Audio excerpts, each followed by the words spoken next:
Welcome, boys and girls. Costin here with a discussion about Be'lakor in Total War Warhammer 3 Immortal Empires, and why he is the single best legendary lord of the Warriors of Chaos. The various reasons for it, the things he does exceptionally well, and where maybe he could use some genuine improvements in his campaign. Though don't get me wrong, the fact that the free campaign that everyone gets if they just own Warhammer 3 is ultimately the best campaign for Warriors of Chaos is saying quite a bit. There's a good number of reasons for it. First off, he has a minus 25% upkeep for demonic units. Now, that is not necessarily a big benefit. However, the side benefit of that is that he doesn't have limits on gifted units in his army. So that means he can have as many demonic units as he wants. And that includes things like soul grinders, includes things like artillery. So you can have an unlimited number of hell cannons or shagoffs, dragon ogre shagoffs, if you want to, in your specific forces. That is a pretty big benefit, and that's because they're really trying to push the angle that Be'lakor is a demonic legendary lord of the Warriors of Chaos, and the gifted units are demonic units. Beyond that, he gets a lot of benefits with regards to authority, Shadow Shroud, giving him 60% damage resistance. He has the Blade of Shadow, which he's awarded at level 7. Pretty decent weapon in combat. Nothing too special, but it gets the job done. Then, his skill line gives him experience gain for Undivided Lords and Heroes, Warband upgrade cost for demonic units, so you can get upgraded, you can get exalted bloodletters of Khorne. You do need the research for it, but the benefits are fairly substantial in that respect. So they're really trying to push the idea of leading a demonic force, and you also get leadership +8 for the army, which is useful for demonic units. Various benefits like barrier for siege, melee defense for Nurgle, weapon strength for Khorne, charge bonus for / demon units in an army. Now, you're probably not going to benefit the most from, say, Nurglings or the various, smaller demons. You're not really going to care too much about demonettes in many situations, or pink horrors of siege, but you will care about the bigger stuff. So that's one of the brilliant things about Be'lakor. He's buffing all demonic units by quite a bit.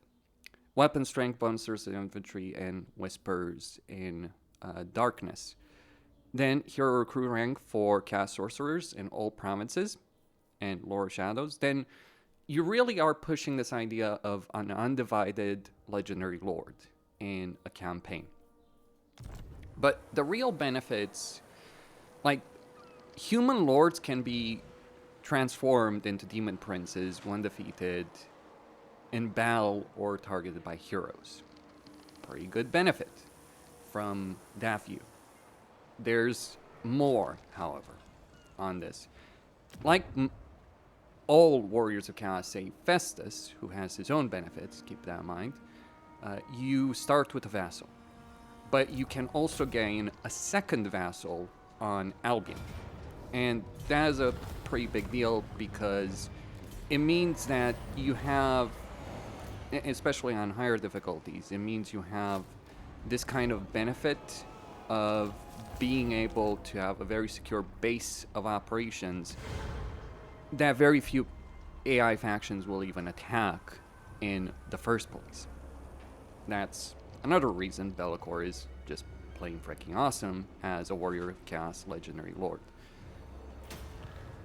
Further, he has a good amount of choice in his campaign. Like, you could go for Norska, you could invade the Empire if you want to, you could take one of those rifts, because you start with one in Ostermark, and you start with one right here in the Southern Castaway. So if you want to go after Kairos and secure a base of operations with several dark fortresses, that is available to you in this campaign if you're willing to go down that path.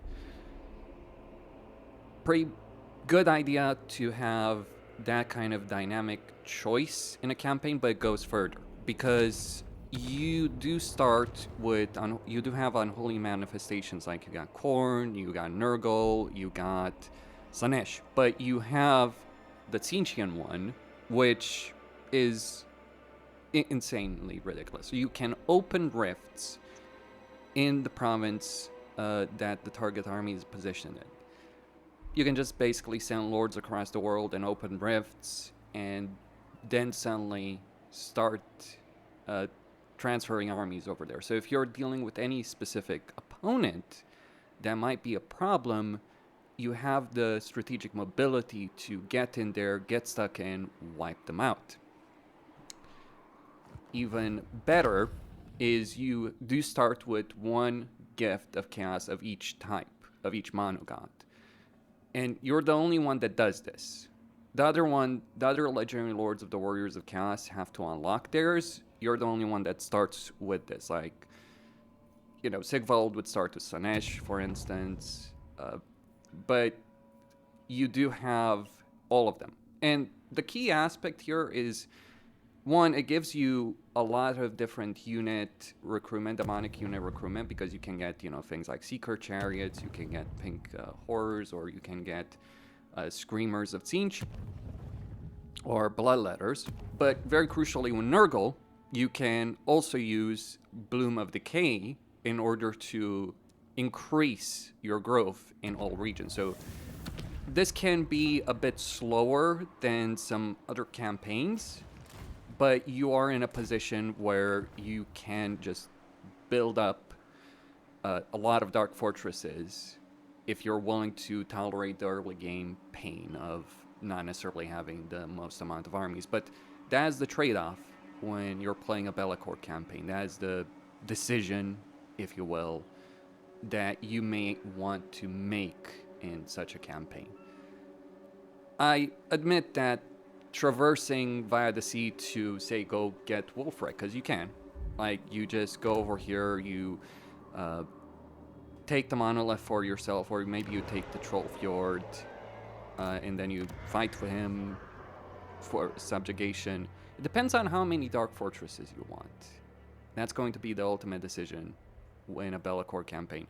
How many Dark Fortresses do you want versus how many vassals do you want? If you even want to bother with vassals at all. Because you might decide, yeah, screw it. It's herding cats anyway. They're not necessarily that useful.